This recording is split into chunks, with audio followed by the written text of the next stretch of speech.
Olá, esse é o programa Conversando com o Cardiologista. Nosso tema de hoje, o Ebola, essa epidemia que está ocorrendo no mundo todo, trazendo muita preocupação para a população mundial. Para conversar sobre esse tema, estamos trazendo o professor Alexandre Vargas Schwarzerbold, infectologista e professor da Universidade Federal de Santa Maria. Doutor Alexandre, é um prazer tê-lo aqui novamente. Prazer é meu. E quando pensamos em falar nesse tema, porque é um tema atual e bastante preocupante, né? Aí pensamos no teu nome, na infectologia, você que é um estudioso dessa área. O que é o Ebola, Alexandre? Muito bem, o vírus Ebola, doutor Arnoldo, é um vírus que até então era muito estranho a nós, na América do Sul, no Brasil, né, no Rio Grande do Sul. Nós nunca tivemos nenhum caso desse tipo. E ele era restrito a uma região da África, que é a África Ocidental. Nós temos vírus muito semelhantes, como nós podemos conversar, no Rio Grande do Sul e no sul do Brasil, mas que não é particularmente da família do Ebola, né? Eles são muito próximos do Ebola nas possíveis manifestações. Mas o Ebola, até então, ele era restrito à África Ocidental. E é um vírus que carrega uma letalidade muito alta. As pessoas, de cada 10 pessoas que eventualmente adquirem o vírus, entre 7 e 8 morrem pela infecção do vírus Ebola.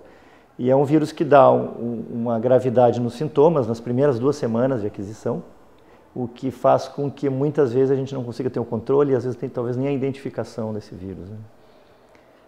E eu acho que um dado importante que ainda no momento nós não temos nenhum caso na América do Sul, e nenhum caso nas Américas, nem na América do Norte, nenhum caso europeu, adquirido lá mesmo nesses territórios e no nosso território. Todos os casos do mundo que aconteceram foram de pessoas que tiveram contato na região da África Ocidental, né? E então isso nos chama muita atenção, porque a gente tem que ter o rigor com essa questão de quem viajou para esta região da África Ocidental. Então são particularmente 5 países, sobretudo 3 países do mundo, né, que tem a grande massa dos casos, né? Hoje está girando em torno de 15 mil casos, se aproxima de 15 mil casos já com essa infecção adquirida. Mas sobretudo na Libéria, né, em Serra Leoa e Guiné são a grande massa dos casos, né? 2 países importantes, como a Nigéria, né, e um outro país vizinho à Nigéria, são países muito mais populosos, mas que já não tem mais nenhum caso, enfim, identificado, né? O que nos permite dizer que se a gente tiver um rigor, os organismos internacionais como a Organização Mundial de Saúde tiver um rigor, a gente vai conseguir talvez deixar restrito aquela região. Esse é um dado importante. Alexandre, uma coisa que nós nos perguntamos, existe algum motivo para alguns vírus, algumas mutações ocorrerem no continente africano, que foi descoberto em 1976 por Peter Payot, no Congo, né? Exato. Então já faz um bom tempo, mas agora que teve essa epidemia aí. Mas tem alguma explicação para isso? É possível, tem algumas hipóteses, digamos assim, alguns modelos explicativos, algumas especulações. Isso não é uma evidência completa, mas uma grande hipótese, e que diz respeito muito àquela região, é que do ponto de vista cultural, particularmente alimentar, há uma tendência daquelas populações africanas se alimentar, por exemplo, de restos de animais, de vísceras de animais, algo que um pouco da nossa cultura também tem aqui no Prata, né? Quando a gente tem a ingesta de vísceras, por exemplo. Só que aqui, em geral, a gente tende a não ter ingesta de vísceras cruas, digamos assim, né?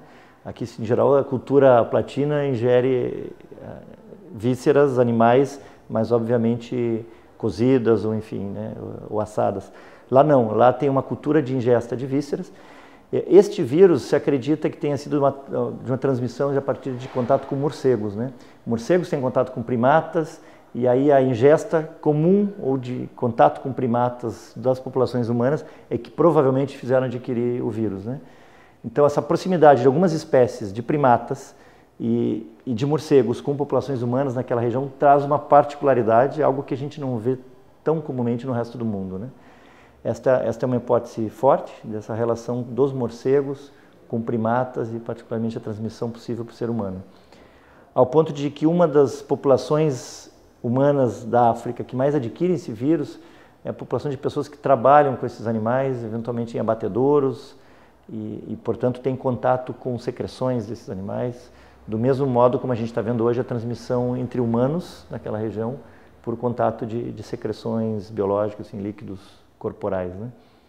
Então, essa é uma particularidade, aliás, de outros vírus, né? Nós estamos citando ebola por causa dessa questão da epidemia, existe o Marburg, existem outros vírus importantes que produzem o que a gente chama de febres hemorrágicas naquela região e que também estão associados com esse hábito, né, esse contato próximo entre animais, entre primatas e homem. Não vamos esquecer que outra zoonose, como a AIDS, né, a síndrome da imunodeficiência adquirida, também tem uma relação muito forte nesse contato com primatas. Muito comumente estes animais adquirem antes o vírus do que o ser humano, né? Então se acredita que essa é uma hipótese forte, uma hipótese que tem uma fonte alimentar, inclusive, né? De tempos em tempos nós temos algumas epidemias, né? Tivemos a febre espanhola, gripe espanhola, né? Gripe espanhola, depois a AIDS, depois a gripe, né? Gripe A. Como é que isso se comporta? São ciclos? Existem modelos matemáticos que tentam explicar isso. Existem modelos que a gente chama modelos epidêmicos, né? E existem alguns modelos estatísticos que tentam traduzir em modelos matemáticos um comportamento de epidemias no mundo, né? E a gente tem percebido nesses modelos, a tradução desses modelos é que de fato tem movimentos cíclicos das epidemias, né? E cada epidemia, obviamente, está associada a um agente etiológico, a um germe que causa, no caso de doença infecciosa, transmissível, e este germe está condicionado a alguns determinantes.